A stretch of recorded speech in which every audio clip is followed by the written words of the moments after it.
Okay. That's enough about cutting in position. Let's put the boot back on. Let's do a little cutting on the flat. I'm going to remove the fences from the back so we can lay the saw down. And I'll bring in another piece of material here. I want to show you how well the lasers work on this tool. And this is sort of unusual too. I'm going to drop this down. There's a button right here on the top. I'm going to push the button and it'll turn the laser lights on. You can see them here right now. It's nice that you have control on the saw whether the laser's on or off. A lot of saws that are on the market today, the laser's activated by centrifugal force or something, and as soon as the blade starts to spin, it just turns on automatically. This way you can override the laser anytime you want. I found these laser lines, there are two of them, one on each side of the blade, so there's one right where your measurement mark would be on the left side of the blade, or right where your measurement mark would be on the right side of the blade. I found they're really useful. It's the first time actually on any laser, on any miter saw that's equipped with a laser that I've actually used the laser. And the reason is because you can make a mark with this saw and come right to it with your laser. Let me drop the saw down. So we'll go down to, oh, I've got to take it off the, there, we have to take it off that in-lock position or it won't drop down to 45 degrees. So I'm going to drop it down to 45 degrees and lock the bevel. And you can see how I can get that blade right to that measurement mark with the laser. It's really nice. It's a nice thing. Let me take that mark and bring it all the way to the bottom of the molding. So we can take that line and bring that laser line right to that mark, and I can cut right on the mark.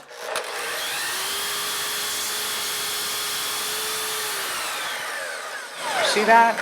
I can make a cut right on the mark there without having to make a creep cut, which really speeds up productivity. It's a nice feature on this saw. There aren't any other saws I know of that have lasers on both sides of the blade like that. The other cool thing about this saw is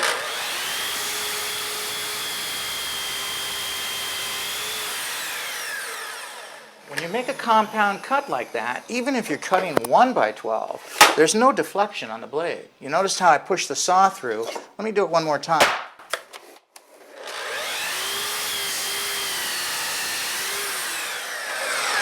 There is no deflection because of the rods. The saw is absolutely locked in on the dual rods, and as you noticed, the saw moves forward. The rods don't move, just the saw. So you can take this whole tool, you can take this miter saw and back it right up against a wall or a window. It's not like a normal miter saw where the rods come out the back of the saw. This is really stable, so no matter what width of material you're cutting, you're not going to get any deflection. Let me show you something else about these lasers that's really unique. On this side, right on the side of the tool, there are 4 locations here that you can adjust the lasers. You can adjust the position of the laser light at the front of the material, and you can adjust the toe of the laser line. In other words, where the light is coming and landing at the back of the material as well, so that you can adjust the laser line so it's perfectly parallel to the cut of the blade on both sides of the blade. And the way to do that, all you need is this single tool. It fits into the holes right on the side of the saw here. You just find the little Allen screw in there and just to turn that just a tiny bit and you'll notice the lights start to change. The thing to do is to make a slim kerf, like just a nice tight kerf in the top of the molding, and clamp that piece of molding down and then adjust those laser lines so they land right where you want them for the type of cutting that you do. Now we've covered cutting baseboard in position and on the flat. So let's get into crown molding here a little bit. I'm going to get this out of the way and I'll put the 2 fences right back on again. And now I'll put the little extensions on for the crown stops, which are really handy. This is just a little extension that fits right into the V-groove on the side of the saw. That's another thing that's unusual about this saw. Both sides of the saw are milled. Actually, it's not a milling, it's the die casting in the base of the saw has a little V-groove right here, so you can drop these accessories right in and lock them in place. Then, there's adjustable crown stops that engage right in this track and you can fasten those down too. Real handy feature. If you're just cutting a little bit of crown and you just have a few pieces to do, I think these are really great. And if you're going to do a whole house or something, you still need a continuous crown stop, but these are really handy. You can take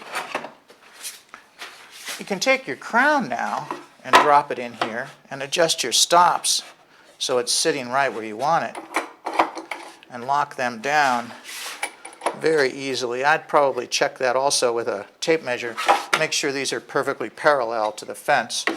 But that's how easy it is to set up for a little bit of crown cutting.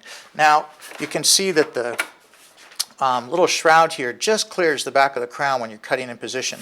So as you drop the saw, you're not interfering with anything.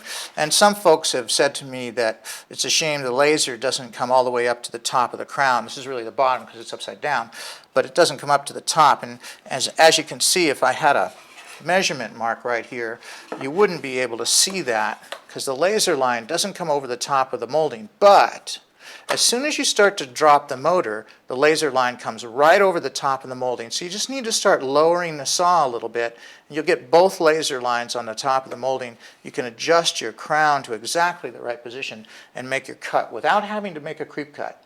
You can rely on these lasers 100%.